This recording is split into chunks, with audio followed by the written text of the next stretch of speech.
대표님은 해외 쪽으로는 자산을 투자할 생각은 없으세요? 해요. 베트남? 왜냐면 우리나라 요즘 자꾸 막 좀 망할 것 같아서. 상속세랑 분위기가 좀 만약에 한다면 어디요? 미국이 제일 안정하긴 하겠죠. 한다면 미국이지. 한달 미국. 한다면 미국이죠. 한다면 미국의 배당주.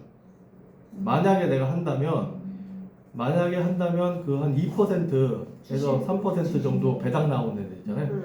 그러니까 그 주식으로 그러니까 내 성향하고 제일 비슷한 애가 사실은 그 배당주거든요. 워런 버핏이 좋아하는 거. 그게 뭐 어떤 거냐면 내가 지금 그 하는 패턴이 뭐냐면 일단은 그 뭔가 현금 흐름이 나와야 돼. 그러니까 아파트를 사놓고 기다리는 게 아니고 이 아파트를 사놓고 기다리는 게 뭐냐면 우리나라 주식이거든요. 우리나라 주식을 사가지고 올라라 이렇게 계속 하면 팔아서 돈이 나오는 게 이게 아파트하고 똑같다고.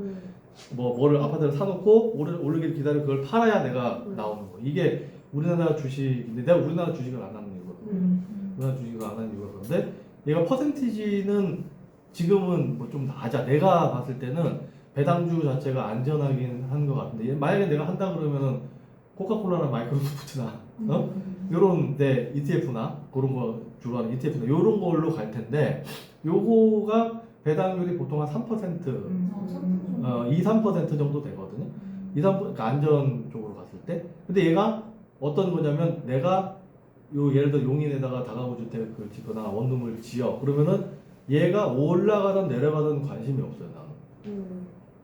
얘가 올라가든 내려가든 관심이 없어요. 왜냐면 여기서 내가 생각하는 한 10% 정도 되는 수익이 꾸준히 나오니까 얘가 올라가고 내려가는 건 전혀 관심이 없거든요.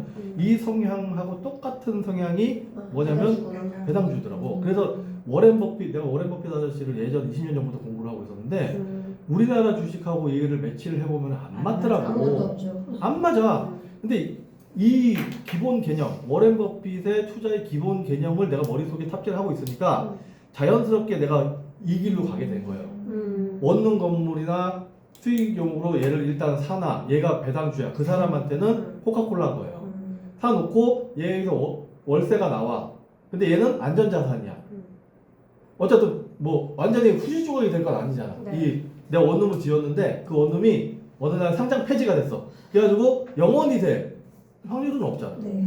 그래서 얘를 사놓고 얘가 오르든 내리든 상관 안 하고 근데 어쨌든 우리나라는 우상향으로 부동산은 올라가거든요. 이게 뭐하고 똑같냐면 미국 주식하고 똑같아. 1920년대부터 얘는 계속 우상향으로 올라갔어요. 한국 전쟁 때 살짝 떨어지고 9.11 테러 때 살짝 떨어지고 무슨 이라크 전쟁 떨어지고 살짝 떨어지고 어쨌든 우상향이거든. 우리나라 부동산 같은 경우에 IMF 때 살짝 떨어지고 2008년도에 살짝 떨어지고 그리고 계속 우상향이야.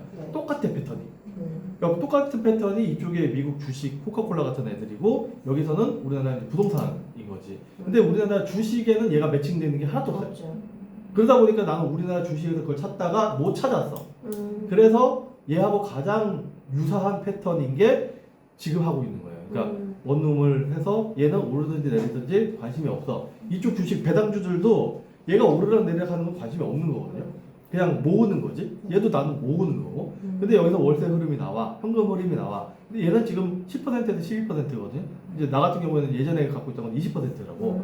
근데 관심이 만약에 뭘로 할 거냐고 하게 되면 얘인 거지. 왜냐면 근데 얘가 퍼센티지가 좀 너무 낮거든. 지금 내가 하고 있는 부동산 애들보다는 얘는 19% 20%고 지금 당장 하더라도 8% 10% 정도는 되는데 얘는 지금 배당을 안전하긴 하지만 2% 3%란 말이에요. 퍼센티지 차이가 너무 많이 나. 내가 만약에 돈을 빌려가지고 여기다가 집어넣는다 그러면 마이너스야.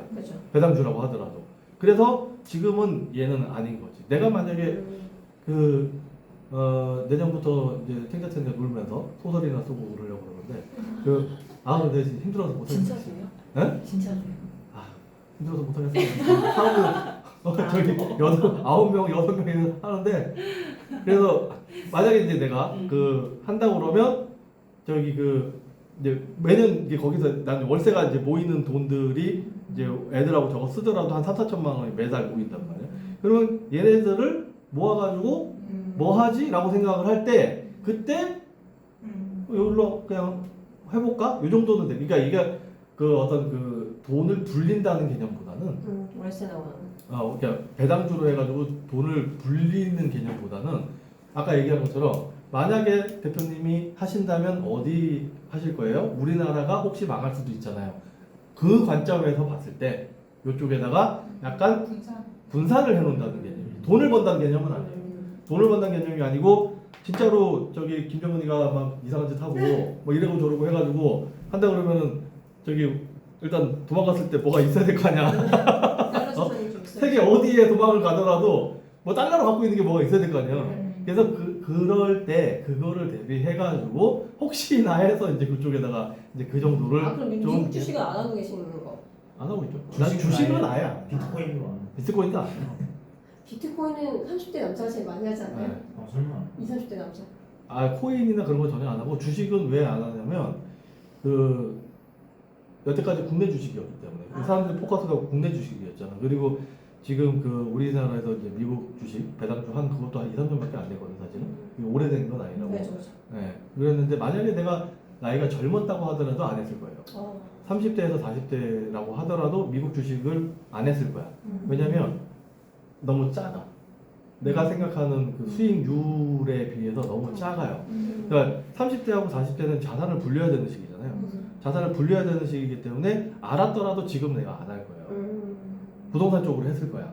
그런데 이제 그건 어느 타이밍에 하느냐? 자기가 어느 정도 애들 다 키워놓고 지금 뭐 좀 마음 편하게 하고 잉여 자금이 계속 이렇게 좀 축적이 된다면 걔를 은행에다 넣어놓은 거예요. 그냥.